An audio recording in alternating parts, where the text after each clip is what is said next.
Hello students, आप लोगों को भौतिक विज्ञान में क्लास 11th का जो हमारा चैप्टर था तरलों के यांत्रिक गुण। ठीक है, अब तरलों के यांत्रिक गुण में आपको नेक्स्ट टॉपिक बताना है हमको आदर्श द्रव।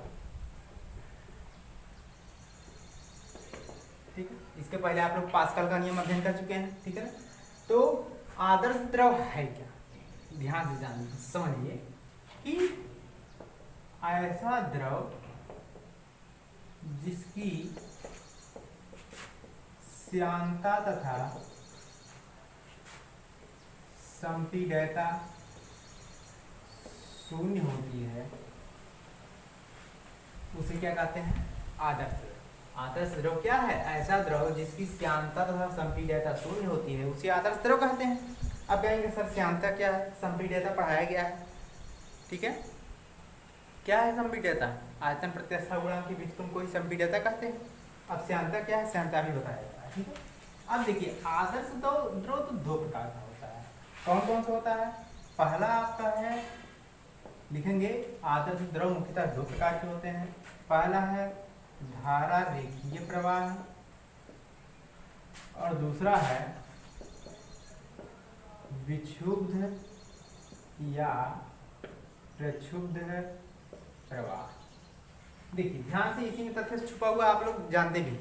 धारा रेखीय प्रवाह का मतलब जैसे मान लीजिए कि आप कोई गिलास में पानी लिए हैं। ठीक है, ध्यान समझिएगा बात को। गिलास में पानी लिए हैं, आपने पानी को क्या किया, गिलास का पानी नीचे गिरा दिया जमीन पर। जब जमीन पर गिराने पर यदि वह जल एक ही मार्ग का अनुसरण करता जाएगा, यानी एक ही रेखा में जाएगा, किसी भी एक रेखा में जाएगा, तो वह प्रवाह धारा रेखीय प्रवाह कहलाता है। जैसे खेतों में नालियां बनती हैं, नालियां कैसी एक सीध में जाती हैं कि नहीं, तो वह भी धारा रेखीय प्रवाह है। पाइप द्वारा पानी जाता है, वो भी क्या है, धारा रेखीय, क्योंकि एक ही लाइन में जाता है, एक ही दिशा में जा रहा है, अलग अलग लाइन में जा नहीं रहा है, टेढ़ा मेढ़ा। ठीक है, चलिए, तो धारा रेखीय प्रवाह का मतलब क्या होता है, ऐसा द्रव जिसमें द्रव के प्रवाह का प्रत्येक कण अपने आगे वाले मार्ग का अनुसरण करता हुआ चलता है, धारा रेखीय प्रवाह कहलाता है। अब विक्षुब्ध प्रवाह क्या है, हमने एग्जांपल दिया अभी गिलास का पानी का। गिलास का पानी जमीन पे डाल दिया, यदि वह जल कई मार्ग का अनुसरण कर लेगा तो वह विक्षुब्ध या प्रक्षुब्ध प्रवाह है। बात समझ में आई, गिलास का पानी लेना है या किसी पानी लेना है, पानी को जमीन पे गिरा दीजिए, अगर वह उसकी धारा एक ही तरफ जा रहा है तो धारा रेखीय प्रवाह। यदि वह जल गिराने के बाद इधर भी जा रहा है, यानी ऊपर जा रहा है, इधर दाएं बाएं सभी जगह जा रहा है, या एक दो या दो से अधिक मार्गों से होकर जा रहा है, तो वह विक्षुब्ध या प्रक्षुब्ध प्रवाह। ठीक है, याद रखना मैं, चलिए इसकी परिभाषा देखिए। तो आप लोग इसकी परिभाषा देख लीजिए। आदर्श द्रव क्या है, ऐसा द्रव जिसकी श्यानता तथा संपीड्यता शून्य होती है उसे आदर्श द्रव कहते हैं। आदर्श द्रव मुख्यतः कितने प्रकार के होते हैं, दो प्रकार के होते हैं। पहला हमने बताया धारा रेखीय प्रवाह। धारा रेखीय प्रवाह क्या है, द्रवों का ऐसा प्रवाह जिसमें द्रव का प्रत्येक कण अपने आगे वाले कण के मार्ग का अनुसरण करता है, धारा रेखीय प्रवाह कहलाता है। मान लीजिए आपने जल गिरा दिया, जल गिराने के बाद जल का कोई कण है जो आगे आगे चल रहा है, तो जितने भी द्रव के कण है वह आगे वाले कण के मार्ग का ही, जिस मार्ग पर आगे वाला कण जाएगा उसी मार्ग पर पीछे वाला भी कण जाएगा, तो वह प्रवाह धारा रेखीय। अब विक्षुब्ध और प्रक्षुब्ध में क्या है, जल द्रवों का ऐसा प्रवाह जिसमें द्रव विभिन्न मार्गों का अनुसरण करती है, वह आपका विक्षुब्ध या प्रक्षुब्ध प्रवाह। ठीक है, यहाँ तक कंप्लीट समझ में। चलिए आप लोगों को बता दिया जाता है इसमें श्यानता।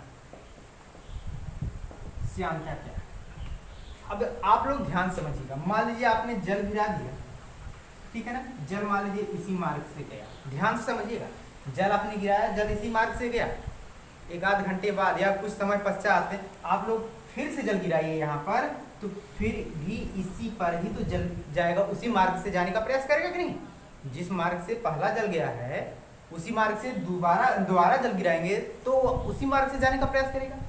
तो यह द्रव के ऊपर द्रव जा रहा है, यानी द्रव की जो परत है उस पर भी द्रव आने का प्रयास करता है, तो परिभाषा क्या बन जाएगी, श्यानता।